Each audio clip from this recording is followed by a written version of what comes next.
Next topic अब हम देखेंगे when the length of the string is divisible by any number। तो इस केस को समझने के लिए पहले हम एक क्वेश्चन देख लेते हैं। Construct a minimal DFA over the input symbol 0 and 1 where length of each string is divisible by 3। तो यहाँ पे जो लेंथ है स्ट्रिंग की वो डिविजिबल बाय 3 है। तो हम पहले बेसिक डिवीजन के कॉन्सेप्ट को समझ लेते हैं कि होता क्या है। तो पहली चीज हमें जो याद रखने वाली चीज है यहाँ पे कि जब हम किसी नंबर को 3 से डिवाइड करते हैं तो हमें 3 रिमाइंडर में से कोई एक रिमाइंडर मिलेगा। आइदर हमें रिमाइंडर 0 मिलेगा, आइदर हमें रिमाइंडर 1 मिलेगा, और या तो हमें रिमाइंडर 2 मिलेगा। तो कोई नंबर 3 से डिवाइड होगा तो इन तीनों में से कोई एक रिमाइंडर हमें मिलेगा। दूसरी इंपॉर्टेंट चीज जो यहाँ पे याद रखने वाली है, अगर जिस नंबर को हम डिवाइड कर रहे हैं वो परफेक्टली डिवाइड हो जाएगा हमारे 3 से, तो हमें रिमाइंडर हमेशा 0 मिलेगा। ठीक है, ये केस हमेशा याद रखना। हमें कोई भी नंबर अगर परफेक्टली 3 से डिवाइड होगा तो रिमाइंडर 0 मिलेगा। अब कुछ केसेस समझ लेते हैं कि कब हमें रिमाइंडर 0 मिलेगा, कब 1 मिलेगा और कब 2 मिलेगा। तो रिमाइंडर 0 मिलने का केस क्या है, जब हम 3 को 3 से डिवाइड करेंगे तो रिमाइंडर 0 मिलेगा।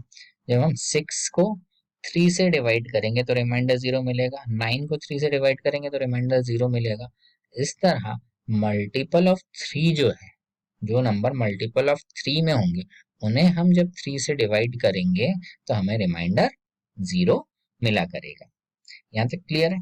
रिमाइंडर 1 कब हमें मिलेगा, जब हम 1 को 3 से डिवाइड करें, 4 को 3 से डिवाइड करें, 7 को 3 से डिवाइड करें, 11 को 3 से डिवाइड करें एंड सो ऑन, तो हमें रिमाइंडर 1 मिलेगा। इसी तरह रिमाइंडर 2 कब मिलेगा, जब 2 को हम 3 से डिवाइड करें तो रिमाइंडर 2 मिलेगा। 5 को हम 3 से डिवाइड करें तो रिमाइंडर 2 मिलेगा। 8 को हम 3 से डिवाइड करें तो रिमाइंडर 2 मिलेगा। इस तरह हम अगर डिवाइड करते हैं तो हमें रिमाइंडर 2 मिलेगा। ये 3 केस हो गए कि कब हमें रिमाइंडर 0 मिलेगा, कब रिमाइंडर 1 और रिमाइंडर 2। तो हमने कहा था कि कोई भी नंबर 3 से डिवाइड होगा तो इन तीनों में से ही कोई एक रिमाइंडर मिलेगा हमेशा। नंबर अगर परफेक्टली 3 से डिवाइड हो रहा है तो रिमाइंडर 0 मिलेगा।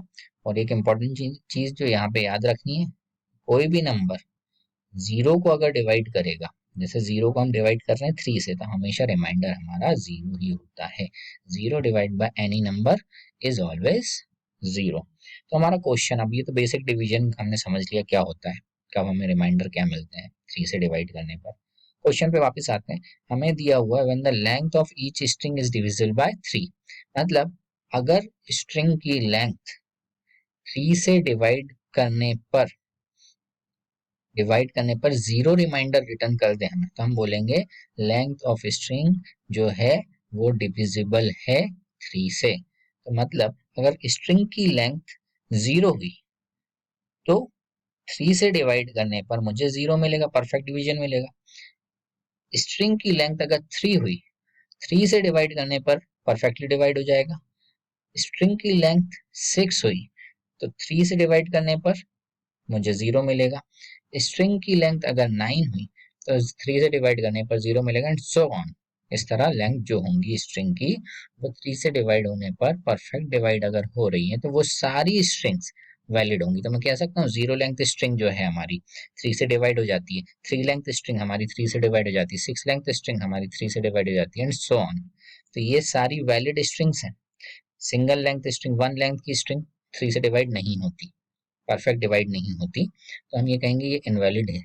4 लेंथ की स्ट्रिंग इनवैलिड है, 7 लेंथ की स्ट्रिंग इनवैलिड है, 2, 5, 8 लेंथ की स्ट्रिंग इनवैलिड है। तो वैलिड स्ट्रिंग सेट क्या हुआ, 0 लेंथ की स्ट्रिंग वैलिड हुई, 3 लेंथ की स्ट्रिंग वैलिड हुई, 6 लेंथ की स्ट्रिंग वैलिड हुई, 9 लेंथ की string and so on, multiple of 3 की लेंथ की स्ट्रिंग वैलिड हुई। तो हम अगर अपना सॉल्यूशन स्टार्ट करें तो हमारे इनपुट सिंबल क्या थे, 0 एंड 1। लैंग्वेज सेट अगर हम डिफाइन करें तो यहाँ पर हम देखें 0 लेंथ की स्ट्रिंग वैलिड है, डिविजिबल बाय 3 है। 3 लेंथ की स्ट्रिंग वैलिड है, डिविजिबल बाय 3 है। 6 लेंथ की स्ट्रिंग वैलिड है, डिविजिबल बाय 3 है, क्योंकि 9 लेंथ की स्ट्रिंग 0 1 की 9 लेंथ की string divisible by 3, perfectly divisible by 3, valid string. इसके बाद 12 लेंथ की स्ट्रिंग वैलिड होगी, इसके बाद 15 लेंथ की स्ट्रिंग एंड सो ऑन। इस तरह हम बहुत सारी स्ट्रिंग लिख सकते हैं जो वैलिड होंगी। तो ये सारी वैलिड स्ट्रिंग्स होंगी। इसके लिए अगर हमें डीएफए बनाना है तो सबसे पहले हम डीएफए किसके लिए बनाएंगे, मिनिमल स्ट्रिंग के लिए, यानी एप्सिलॉन के लिए। एप्सिलॉन कैसे एक्सेप्ट होता है, zero length string initial state ही फाइनल स्टेट बन जाए तो एप्सिलॉन एक्सेप्टेड हो जाता है। तो इनिशियल स्टेट पे स्टार्ट किया, वो उसी को हमने फाइनल स्टेट कह दिया, तो जीरो लेंथ स्ट्रिंग एक्सेप्ट होगी, एप्सिलॉन एक्सेप्ट हो गया, तो ये तो एक्सेप्ट हो गया। इसके बाद हम नेक्स्ट स्ट्रिंग के लिए डीएफए बनाएंगे, जीरो जीरो जीरो के लिए, ट्रिपल जीरो के लिए। तो इनिशियल स्टेट से स्टार्ट करते हैं, फर्स्ट जीरो आया Q1 पे गए, सेकंड जीरो आया Q2 पे गए। देन क्या करें हम, जब थर्ड जीरो आए हम किस स्टेट पे जाएं सो दैट फाइनल स्टेट हो वो हमारी। तो थ्री जीरो आए तो हम वापस Q0 पे आ गए, थर्ड जीरो आने पे फाइनल स्टेट पे फिनिश किया, ये स्ट्रिंग एक्सेप्ट हो गई। अगर सिक्स टाइम जीरो होते तो क्या होता, जीरो जीरो जीरो, एक बार चला तीन जीरो एक्सेप्ट हुए, zero zero zero, second time चला सिक्स जीरो एक्सेप्ट हो गए। नाइन जीरो के लिए एक्सेप्ट करवाना हो तो एक दो तीन चार पाँच छ सात आठ नौ, नाइन तक आ गए, नाइन जीरो एक्सेप्ट हो गए, फिनिश कहाँ पे कर रहे हो, फाइनल स्टेट पे। तो nine time zero accepted, six time zero accepted, three time zero accepted. इसके 12 टाइम्स होता तो फोर टाइम्स ही चल जाता, 12 जीरो एक्सेप्ट हो जाते, फिनिश करते फाइनल स्टेट पे, एक्सेप्ट हो जाता। तो मल्टीपल ऑफ थ्री, अगर जीरो लेंथ की स्ट्रिंग, जीरो से बनी हुई स्ट्रिंग मल्टीपल ऑफ थ्री में अगर मिल रही है मुझे तो एक्सेप्ट हो रही है। नेक्स्ट हम देखते हैं, अगर हम ट्रिपल वन की बात करें, इस स्ट्रिंग की बात करें, ये एक्सेप्ट होगी कि नहीं। तो अगर देखें हम इनिशियल स्टेट से स्टार्ट करते, क्यू जीरो से, फर्स्ट वन आया, सेकंड वन आया, थर्ड वन आया, फाइनल स्टेट पे फिनिश कर रहे हो क्यू जीरो पे, वन वन वन एक्सेप्टेड, ये स्ट्रिंग एक्सेप्ट हो गई। इसी तरह अगर सिक्स वन होते हैं तो one one one one one one accepted, nine times one होते तो one one one one one one one one one accepted, nine यहाँ पे फिनिश हुआ, लास्ट नाइन्थ वन को हमने यहाँ पे फिनिश किया, तो ये भी एक्सेप्ट हो गया। इस तरह करने पर हमारी सारी स्ट्रिंग एक्सेप्ट हो जाती है, ठीक है ना। नेक्स्ट हम देखते हैं ये इंटरमीडिएट जो स्ट्रिंग्स बची ये एक्सेप्ट हो रही हैं या नहीं, इनकी लेंथ भी तो थ्री है, एक्सेप्ट होना चाहिए। तो डबल जीरो वन को देखते हैं, zero zero one accepted, one zero sorry zero one zero को देखते हैं, zero one zero accepted.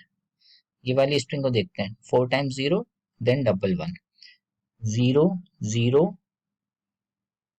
Zero zero, four zero हो गए, वन वन एक्सेप्टेड, ये स्ट्रिंग भी एक्सेप्ट होगी। मतलब ये सारी वैलिड स्ट्रिंग हमारी इस डीएफए में एक्सेप्ट हो रही हैं। ये कॉन्सेप्ट समझ में आया perfectly. Length of the string is divisible by three, तो डिविजिबल बाय थ्री के केस क्या है, ये वाले। तो ये लेंथ की स्ट्रिंग जो है हमारी, ये हमने लिखनी यहाँ पे लैंग्वेज सेट में, और उसके लिए डीएफए बनाया, तो डिविजिबल का केस कुछ इस तरह दिखाई देगा। आई होप ये क्वेश्चन समझ में आया हो। आगे बढ़ते हैं, एक और क्वेश्चन करते हैं। Construct a minimal DFA over the input symbol 0 and 1 where length of the string is divisible by 4। divisible by 4 का केस है यहाँ पे, दैट मीन्स हमारे रिमाइंडर, किसी भी नंबर को जब हम 4 से डिवाइड करेंगे तो रिमाइंडर क्या आएंगे, 0 1 2 और 3। तो हम यहाँ पे जब 4 से डिवाइड करेंगे तो रिमाइंडर 0 1 2 3 आएंगे। और कोई भी नंबर अगर परफेक्टली 4 से डिवाइड होगा तो रिमाइंडर क्या आएगा, 0। तो हमारी वैलिड स्ट्रिंग की लेंथ क्या होगी, 4 8 12। और ये वाला तो केस हमेशा अवेलेबल होगा, anything divide zero divide by any number always gives you zero, तो ये तो है ही। तो zero length string valid string है हमारी, four length string valid string है हमारी, एट लेंथ स्ट्रिंग वैलिड है, 12 लेंथ की स्ट्रिंग वैलिड है। ये सारे फोर से डिविजिबल हैं। बाकी ये सारे हमारे फोर से डिविजिबल नहीं है।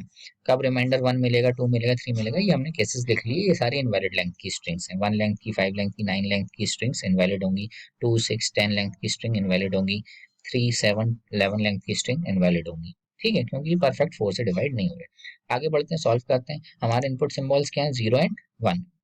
हम स्टार्ट करते हैं इनिशियल स्टेट से, लैंग्वेज सेट लिख लिया हमने, हमारा एप्सिलॉन आ गया, zero length string, four length की स्ट्रिंग आ गई, देन हमारी एट लेंथ की स्ट्रिंग आ गई, देन हमारी 12 लेंथ की स्ट्रिंग आ गई, और सो ऑन। उसके बाद हम 16 लेंथ की, 20 लेंथ की स्ट्रिंग भी लिखते जाएंगे। आगे बढ़ते हैं, इनिशियल स्टेट से स्टार्ट किया, एप्सिलॉन को एक्सेप्ट कराना, इनिशियल को फाइनल बना दिया, एप्सिलॉन एक्सेप्ट हो गया।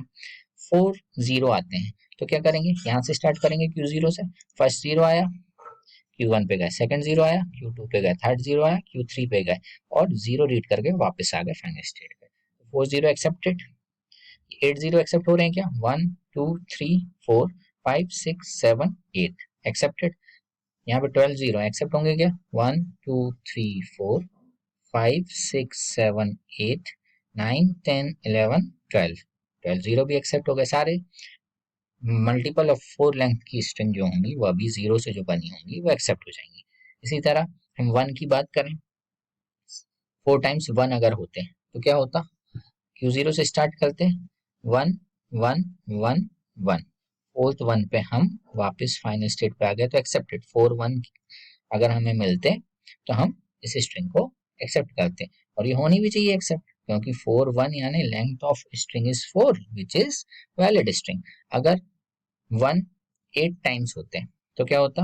1 1 1 1, 4 हो गए कंप्लीट, 1 1 1 1, 8 लेंथ के स्ट्रिंग को हमने एक्सेप्ट कर लिया। इस तरह हम सारी स्ट्रिंग्स को एक्सेप्ट कर सकते हैं। जो ये इंटरमीडिएट स्ट्रिंग है ये भी एक्सेप्ट हो जाएंगी। जैसे एग्जांपल देखें, 0 1 1 0 को एक्सेप्ट कर रहे हैं हम या नहीं कर रहे हैं, इसको चेक करते हैं इस डीएफए में। तो इनिशियल स्टेट Q0 से स्टार्ट करते हैं, 0 1 1 देन 0, यहाँ पे फाइनल स्टेट पे फिनिश किया, स्ट्रिंग एंड हुई, फाइनल स्टेट पे फिनिश किया, एक्सेप्टेड। ये स्ट्रिंग वैलिड स्ट्रिंग है, एक्सेप्ट होनी चाहिए थी, एक्सेप्ट हुई। दैट मीन्स हमारा डीएफए कंप्लीट है, बैलेंस भी है हर एक स्टेट पे, हर एक इनपुट सिंबल का एग्जैक्टली एक ट्रांजिशन अवेलेबल है, बैलेंस्ड है और सारी स्ट्रिंग एक्सेप्ट भी कर रहा है। यह हमारा डिविजिबल बाय का केस है। यहाँ पे याद रखना, length is equals to always equals to divisible, length is always divisible by any number का केस, लेंथ की बात हो रही है यहाँ पे। Okay, length of string is divisible by any number. अब कुछ ऑब्जर्वेशन है उनको देख लेते हैं। ये हमारा फर्स्ट डीएफए था, ये हमारा सेकंड डीएफए है। फर्स्ट डीएफए में स्ट्रिंग की जो लेंथ है वो डिविजिबल बाय 3 थी, तो नंबर ऑफ स्टेट्स कितनी है हमारी? 3। यहाँ पे स्ट्रिंग लेंथ डिविजिबल बाय 4 थी, तो नंबर ऑफ स्टेट्स हमारे डीएफए में कितनी है? 4 है। तो अगर हम इन दोनों के बेसिस पे ऑब्जर्वेशन बनाए कि अगर हमारी length of string divisible by n होती तो नंबर ऑफ स्टेट हमारे मिनिमल डीएफए में कितनी आती? n। n होती अगर length of string is divisible bye n होता, देन नंबर ऑफ स्टेट हमारे मिनिमल डीएफए में n आती। पहला तो ये ऑब्जर्वेशन हो गया कि number of states minimal DFA में कितनी होंगी। सेकंड ये है, हमारा जो डीएफए है जब भी डिविजिबल का केस आएगा, when the DFA when we are constructing a DFA where length of string is divisible by n, then initial state will always become the final state। initial state हमेशा final state बनेगी। ये इसलिए होगा क्योंकि ये वाला case हमेशा divisible के साथ चलता है कि 0 is divisible by any number always gives you 0।